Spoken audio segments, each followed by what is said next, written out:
Hello, I'm Brandon Staglin. This is One Mind Brainwaves. Welcome and thank you for watching. Every year, 700,000 young people experience homelessness unaccompanied in the United States of America. On any given night, over 41,000 unaccompanied young people are living homeless on the streets of our country. This is a terrible situation, which dovetails with mental illness for so many of these young people. And these two phenomena can feed on each other to lead to very grave outcomes. Today, we'll be talking with two people who are working to change this problem in our country. One is a psychologist whose study of adverse childhood experiences has revealed insights into how homelessness and other such experiences can affect young people's mental health and emotional well-being. The other is a mental health advocate who's experienced homelessness and psychosis during her early 20s. But first, let's take a look at a short documentary film produced by One Mind in collaboration with Liberty Mutual Insurance. Sharing Truths, Addressing Youth Homelessness follows the stories of young people who've experienced housing instability in Boston, Massachusetts. It also examines the effects of homelessness on their mental and emotional well-being. Every year, 700,000 unaccompanied youth experience homelessness. On a given night in America, 41,000 youth 13 through 25 are unaccompanied on the streets.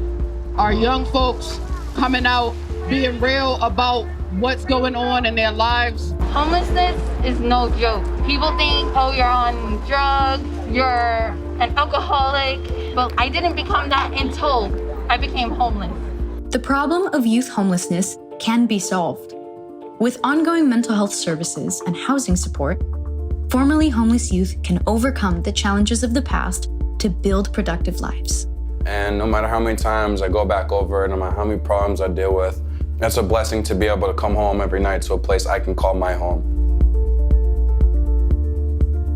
Support provided by Liberty Mutual Insurance, committed to better mental wellness to help all of us embrace today and pursue tomorrow.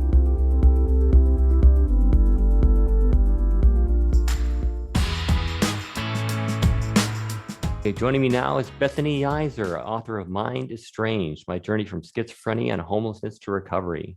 She's also the founder of the CURESZ Foundation, which supports and spreads widespread research and education surrounding schizophrenia, a very valuable service. You can check them out at CURESZ.org. Please do.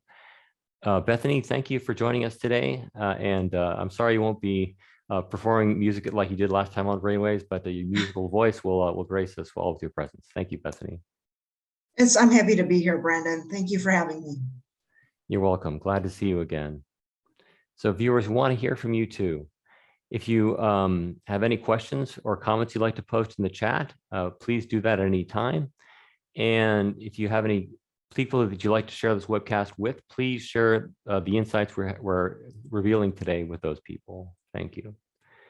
So Bethany, I got some questions. Are you ready? I am. Shoot. Wonderful. Thanks. Okay. So Bethany, young people face housing instability for a number of different reasons, and everyone's experience is unique. In your book, you detail how you had a secure and happy childhood prior to your onset of schizophrenia. How did your experience lead to homelessness, and when did you first experience it? I first experienced homelessness in March of 2003. It was actually March 3rd. I was a fourth-year student in biochemistry at the University of Southern California. I was supposed to graduate about just 2 months later. But the beginning of my senior year of college, I started to develop my first psychotic episode. I was very delusional. I was thinking that I was going to be a billionaire and a prophet and a Nobel Peace Prize winner. And I was very paranoid of my mom and dad. I was worried that they would stop me from making this worldwide impact I was expecting to make.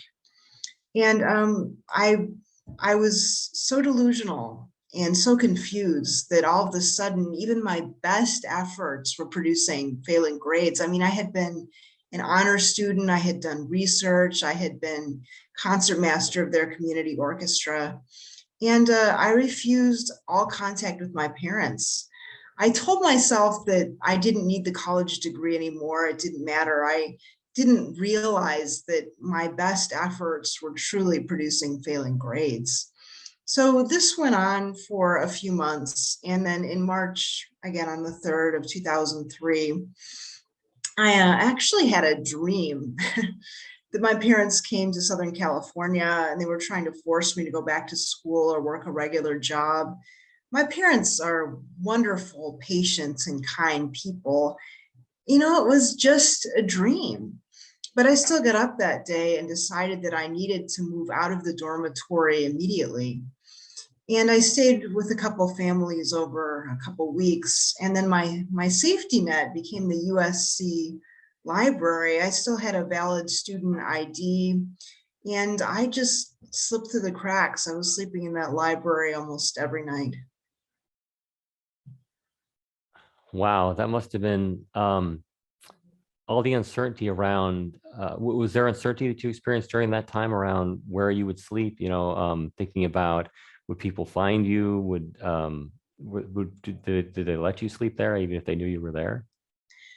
Yeah, I remember one of my first nights in the library, some of the staff came by and said, "Hey, this library is open at night for students. What are you doing here?" I mean, I clearly looked out of touch and disengaged. And, you know, I showed them my USC student ID, which I was so proud of. You know, I was very proud to be a USC student. And they didn't research me. I just fell through the cracks. They checked my ID and they let me be. And I was surprised at how many other students, or should I say other people, were spending many nights in that library. I started making friends with engineers who regularly spent the whole night in the library. And I never was honest with people in the library when I met them. I would talk about my research experiences, and I said I was still a student, which wasn't true, but I was just thinking, you know, when I become this prophet and Nobel Peace Prize winner, nobody will care that I lied about my situation at that time. Wow. So I was. Oh, go ahead. Sorry, go ahead. Oh, that's okay. I was sleeping in that library almost every night, and then summer came, and there was a dormitory where I'd once lived as a student in very good standing, and it was vacated for the summer, and I would often spend my nights there. So. Wow. Well, I'm glad you at least had a roof over your head during that time. How did it evolve from there in your experience with homelessness? So for 3 years, the delusions were the center of my life, and I could not work a regular job. I could not study. You know, I often see people holding up a sign in downtown Cincinnati, homeless, begging. I never begged when I was homeless, but when I see those people, I often think, you know, why can't they work? And I've realized over the years, you can't just have an able body. You also need an able mind in order to successfully keep a roof over your head, manage your life. So for 3 years, I lived this way, often in libraries, vacated dormitories. And then in January of 2006, my life drastically changed. This is when I had my first hallucination. I was just sitting on a park bench on the USC campus when I heard this chorus of voices inside of my mind. And I heard characters, I heard a police officer and a grandfather inside of my mind. I started having visual hallucinations and tactile hallucinations. And when the hallucination showed up, I stopped sleeping in the library in the vacated dormitory, and I started living outside, actually. I was living in a churchyard, which was across the street from a dorm where I had once lived as a student in good standing.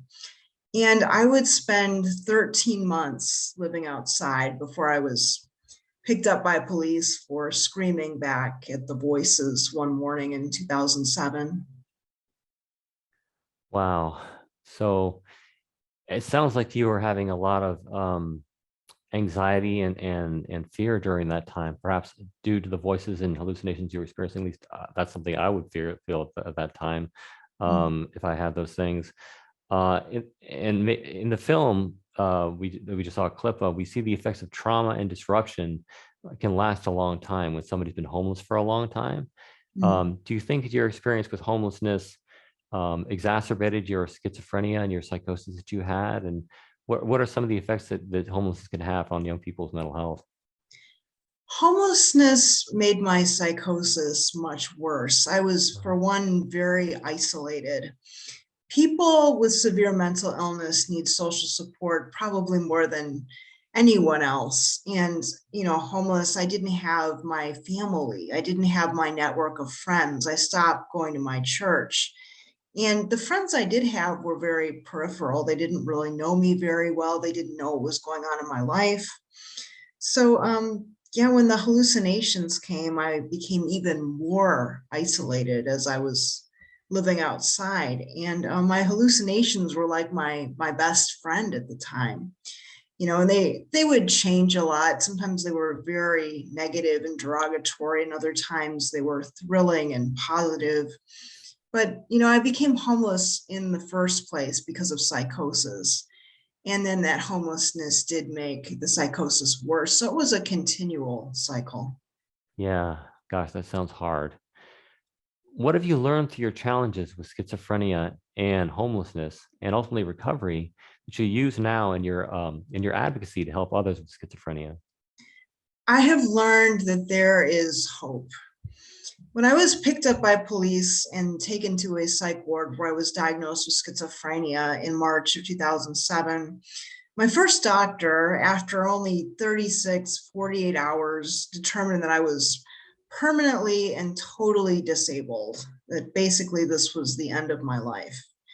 And for 12 months on many different antipsychotics, it started to really feel like that doctor was right, that I would not recover. But I did recover. And today, on underutilized medications, including clozapine, which is the only FDA-approved treatment for treatment-resistant schizophrenia, and newer antipsychotic medications, there is so much hope for recovery. There is so much potential for people with schizophrenia. And what I've learned is that even though I lost 4 years of my life to homelessness and severe psychosis, I have had a chance to recover, and I am deeply grateful for my doctors who decided that they would not give up on me no matter what. That is a wonderful message. Thank you for sharing your story. There's a book by Tom Insel who just published. He was on our show a couple of months ago called "Healing: Our Path from Mental Illness to Mental Health," and he talks about, in part of the book, how so many clinicians will kind of discount or not understand that if someone is homeless on the streets and very, very ill, not understand that they can recover, that there is that hope, there is that possibility, and as a result, not treat them, not get them out of that situation. But thanks to programs like we saw in the film clip, that there more young people are getting the housing they need and getting services they need. So that gives me a lot of hope to know that. And I'm so glad that you were able to get some help from that doctor as well. Thank you. Yeah. And so the work you're doing is tremendous today with the CURESZ Foundation and the writing that you do and the speaking that you do. Hope people will check out your website, that website for the CURESZ Foundation. Again, CURESZ.org, where there's a beautiful blog post you just published on putting the pieces of love in your life back together, which is something that really hit me deeply. Thank you. Thanks for sharing all that you do. Yeah. You're welcome. Yeah. I want to ask you finally, what gives you the most hope in your life? Well, my parents have been an inspiration and a source of hope. Even when my doctors were saying you will not get better, this is a life sentence for you, they would not accept that. And I lost my first doctor in 2007. He decided that I was too complicated a case. We had nowhere to go. When I had symptoms, we would go to the emergency room again and again. And, through all of it, my parents were like a solid foundation. So I'm grateful to them. I'm grateful to Dr. Henry Nasrallah, who co-founded CURESZ with me in 2016. And I'm grateful for the many doctors who have participated in the CURESZ Foundation. We have a clozapine expert panel with about 100 doctors, 120 doctors who prescribe clozapine. And I just look forward to a future where people with schizophrenia can get exceptional care wherever they are, especially in the United States. Right on, 100%. That's a vision I have too. So we are in that case of one mind, so to speak. But let's find cures for everyone with schizophrenia. Absolutely. And we can do this together. Thank you, Bethany, for spending time with us on Brainwaves again today. Viewers, thank you too. Before we go to our next guest, please remember you can check out Bethany Yeiser's website at www.bethanyyeiser.com, BETHANYYEISER.com. Thanks, Bethany.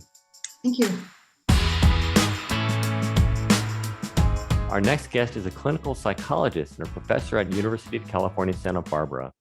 She's also a consultant on the short documentary film, Sharing Truths, Addressing Youth Homelessness, produced for One Mind in collaboration with Liberty Mutual Insurance. Dr. Maryam Kia-Keating, thanks for joining us today. Welcome to Brainwaves. Thank you so much for having me. You're so welcome. It's an honor to have you here. And viewers, thank you as well for watching. If you have any questions or comments, please post them in the chat section of this webcast at any time. Also, if you know of anyone who might benefit from the knowledge we're sharing today and the insights, please share this video with them. Thanks. So Maryam, your work focuses on examining and addressing the long-term health impacts of adverse childhood experiences, or ACEs, on young people. What exactly is an ACE score, and how does such a disruptive event or situation like homelessness affect the overall ACE score or picture for a young person? Well, so an adverse childhood experiences score, or ACEs score, is actually just a calculation of the number of adversities that you've experienced before the age of 18.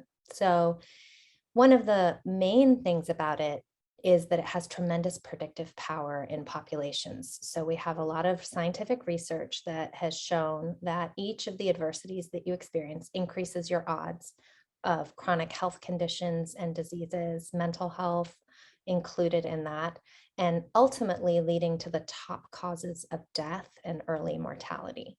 So addressing ACEs has very serious public health implications at the population level.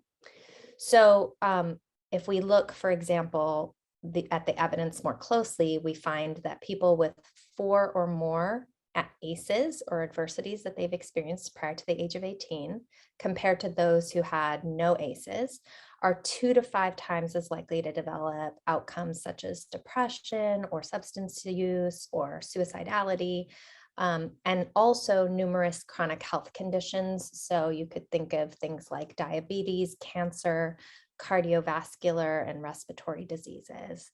And there's strong links between ACEs and just poor outcomes across all sorts of domains, including physical, emotional, behavioral, educational, and employment outcomes. So what are those ACEs? They're elements of your home environment as a child. So it can include things like abuse, neglect, substance use in your family, incarceration of one of your caregivers, or mental health problems for one of your caregivers. And then it can also include elements in your community environment, such as things like discrimination, poverty, deprivation, community violence. And I think it's really just important to recognize the role of socio-environmental factors in the calculation of ACEs, because we really know that there's a lot of social and structural determinants to our long-term health outcomes. So when we think about children with high ACEs scores, the typical calculation is once you're 18, now we know what your final ACE score was. It can't go up after 18. It's a score of adversity during childhood. But we do know that it already starts impacting children when they start accumulating adversities early in their life.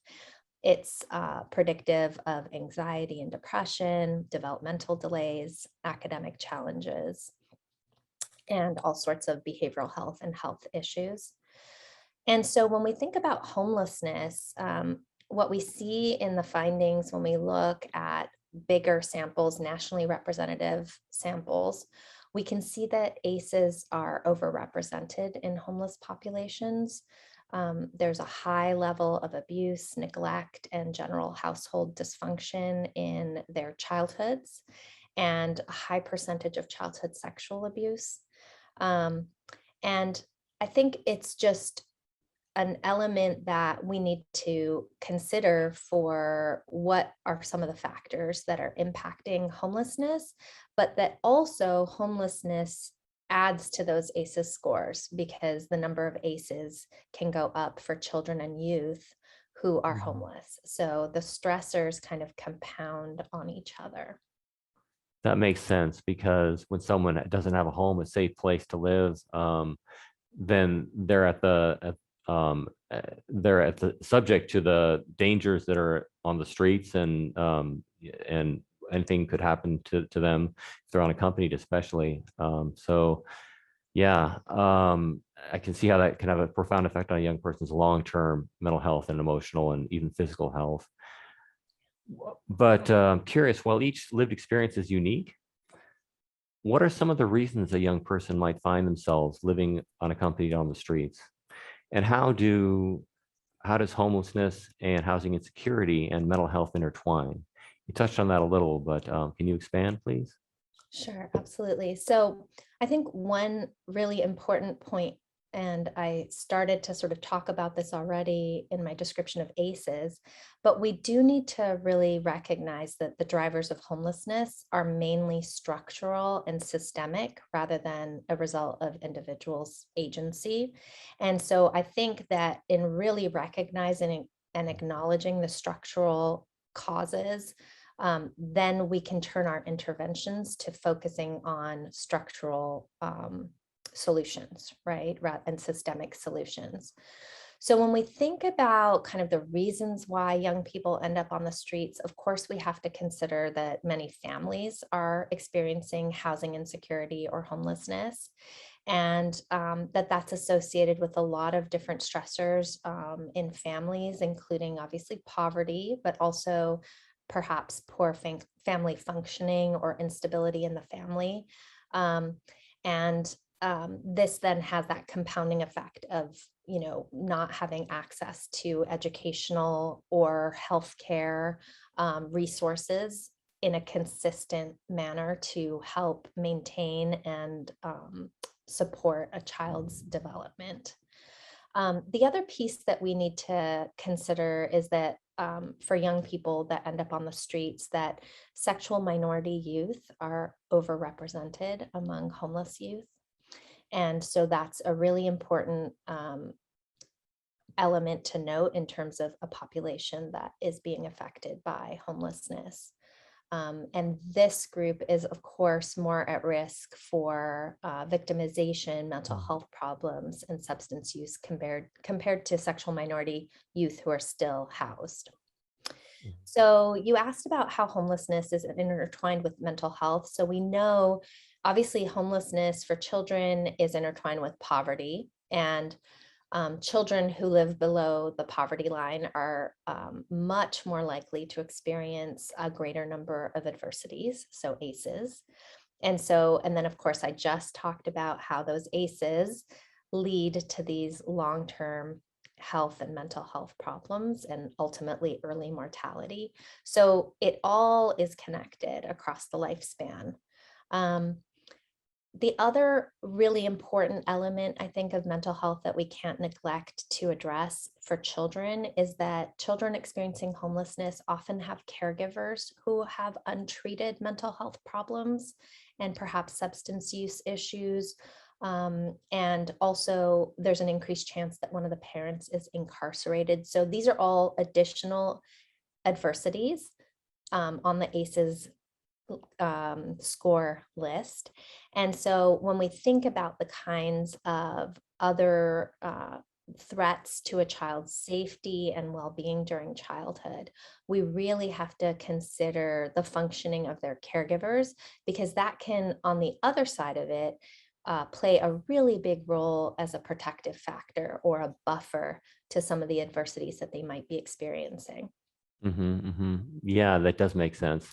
In that when a young person has a healthy attachment and relationship with their parent, and their parent is a good caregiver for them, it generally helps to develop their resilience to the traumas they may experience. So it's kind of a double hit on their well-being if the parent has a mental health challenge and can't take care of the young person as well as they otherwise could have. So many factors go into what determines the young person's ultimate mental health and well-being. And thanks for going over those. I mean, and I like how you highlight the need to focus on structural changes to our system, social determinants of health. I've heard the statistic that they form 80% of our health ultimately, and are the basis for that. And healthcare is maybe 10%. So there's so much focus on healthcare in the political discourse and cultural discourse. And so I think the growing focus on social and systemic changes, I think, is very, very good. And I'm glad to see that happening. Yeah. So we've seen in the film that the effects on mental health and well-being are really long-lasting and can often last a lifetime when someone has this housing insecurity or homelessness at a young age. What are some of the mental and emotional impacts of this sort that can disrupt a young person's development as they grow? We've touched on that, but is there anything else you'd like to add, please? Sure. Yeah. I mean, I think it's helpful for people to think about, stress and disruption and adversities in terms of kind of levels of intensity. So I'm in California, so I like to think about waves as a nice metaphor. So ocean waves. So if you think about waves, the waves that when we ride them and we do okay, and maybe they even help us learn how to boogie board or surf a little bit better, those are thought of as that first level of positive stress, right? And then you have waves that kind of knock you over, and you need to catch your breath. And then you get back up on your board, maybe your board even flies out of your hands, and that's tolerable stress. But when the waves keep coming and they keep knocking you over again and again, and you don't have time to catch your breath or find your board again, and you're just trying to get oxygen and survive, but another wave hits you, that's toxic stress. So when you hear that term toxic stress, maybe that gives you a little bit more of a visualization of what that might be in somebody's life. And maybe reduces your judgment, right? Because any of us in a situation with toxic stress would be struggling.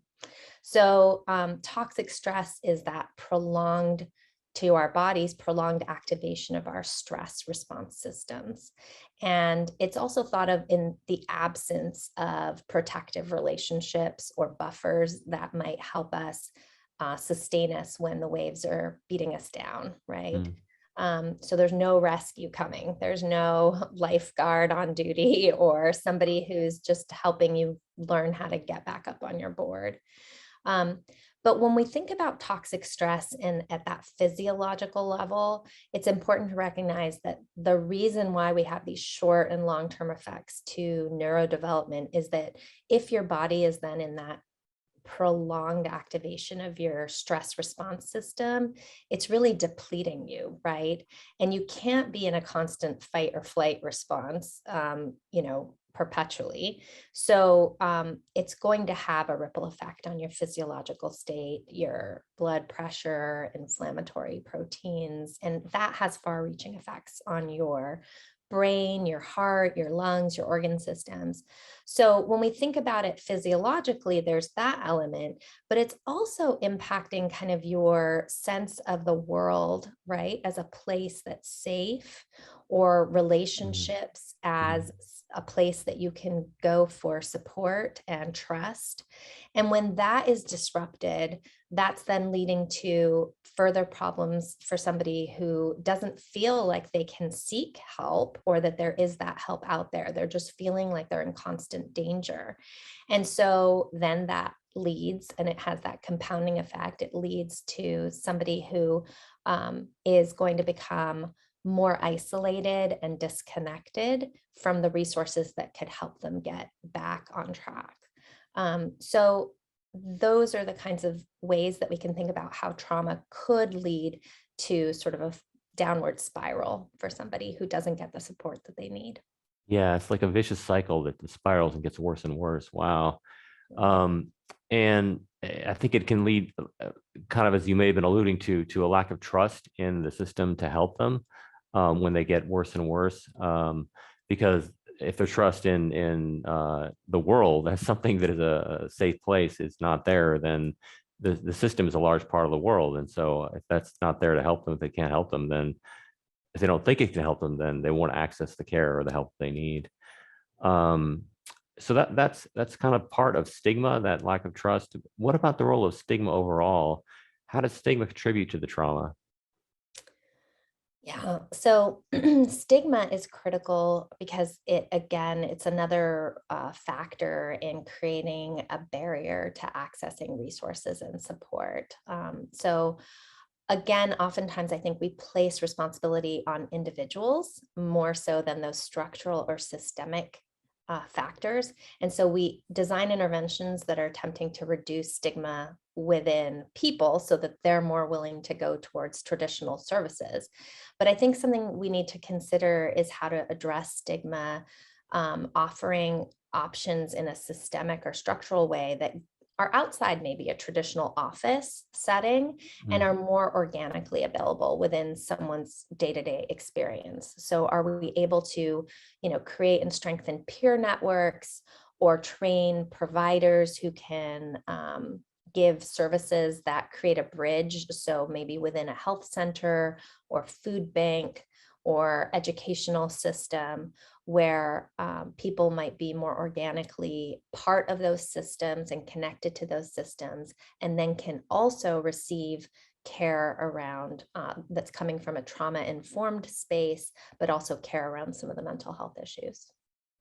That's a great solution, thinking about how we can make the care available in so many more settings and outlets and channels to young people. They don't have to go to a care center that they may not trust or can't access or can't get to, because it's just right there for them in a friendly, welcoming way. Do you know about, there's a program developing in California called Alcove. It's like a drop-in center for young people. It's like a friendly place to go for either mental or physical health challenges, and then they can refer to more specialized care if somebody needs that. And that's developing across California right now. Do you know about that system? I don't know a lot about it, but I love solutions like that where we can find ways to open the doors a bit bigger, right? And provide and embed services within other systems. I love when I see programs that are training people like hairstylists or people at the grocery store, because really we're all part of the solution, or really we're all part of the problem until we're part of the solution, right? So if we all take that responsibility or create safety nets across the board in our lives and create support networks in places where people are, particularly in health and schools, which is two big places people go, then these are better ways, right, to serve our community and to reduce stigma around seeking mental health support, because oftentimes people wait to do that until it's much further down the line. So what if we were doing that in a much more preventative way throughout people's lives? I love this vision.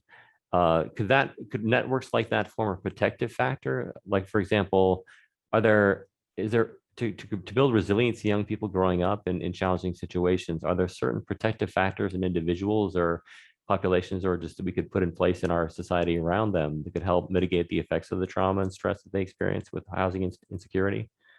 Absolutely. So we like to think about prevention at 3 levels. And I think, I use the word prevention as soon as you say protective factors, because I think the best prevention is at that primary level, and the best protection, because you actually stop children from even experiencing any adversities. So shouldn't that be our first goal, hopefully, right? To just reduce the exposure to adversities.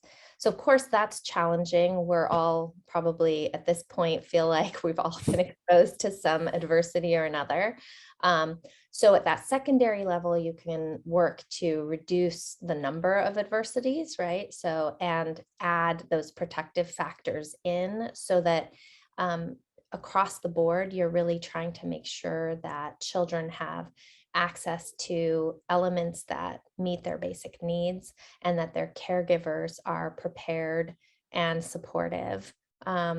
So I think that key there is really attending to family needs and caregiver needs.